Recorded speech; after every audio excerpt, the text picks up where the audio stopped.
Assalamualaikum warahmatullahi wabarakatuh. Perkenalkan, nama saya Dibda Raffi Jainuddin. Di sini saya akan mempresentasikan pengantar ilmu sejarah. Yang pertama, ada beberapa materi yang harus disajikan di dalam mapping ini. Yang pertama ada pengertian, yang kedua ada metode penelitian, yang ketiga ada ruang lingkup, yang keempat ada jenis-jenis sumber, yang kelima ada konsep berpikir. Yang pertama itu pengertian sejarah. Sejarah adalah ilmu yang mempelajari peristiwa masa lalu yang membentuk kehidupan manusia saat ini dengan menggunakan sumber-sumber seperti dokumen dan artefak. Sejarah mencoba memahami asal-usul dan perkembangan masyarakat serta dampaknya pada dunia modern. Yang kedua ada metode penelitian sejarah. Yang pertama ada pemilihan topik. Peneliti menentukan topik yang akan diteliti. Topik yang harus diteliti harus disenangi dan dikuasai oleh peneliti. Yang kedua ada heuristik. Peneliti mencari, menemukan, dan mengumpulkan sumber dan data yang relevan dengan topik penelitian. Yang ketiga ada verifikasi atau kritik sumber. Proses pemeriksaan kembali sumber-sumber yang didapat. Yang keempat ada historiografi, menulis laporan sejarah. Yang ketiga ada ruang lingkup sejarah. Sejarah sebagai ilmu. Ruang lingkup ini mempelajari peristiwa dan tokoh yang hidup di masa lalu secara objektif. Sejarah dapat dikatakan sebagai ilmu jika data-data dan fakta suatu peristiwa dapat dibuktikan melalui serangkaian metode ilmiah.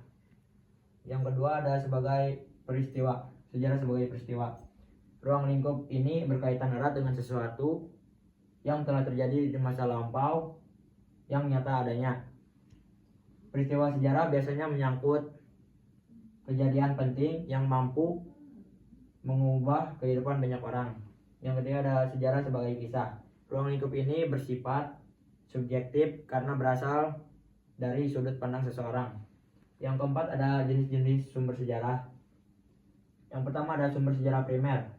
Sumber sejarah yang sejaman dengan peristiwa, berupa tulisan, lisan, dan audio visual. Contohnya prasasti, candi, makam, benteng, kitab atau dokumen, dan foto.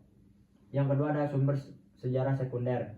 Sumber sejarah yang dibuat setelah peristiwa sejarah terjadi, seperti ulasan buku, artikel ilmiah, ulasan literatur, dan hikayat. Yang ketiga ada sumber sejarah lisan.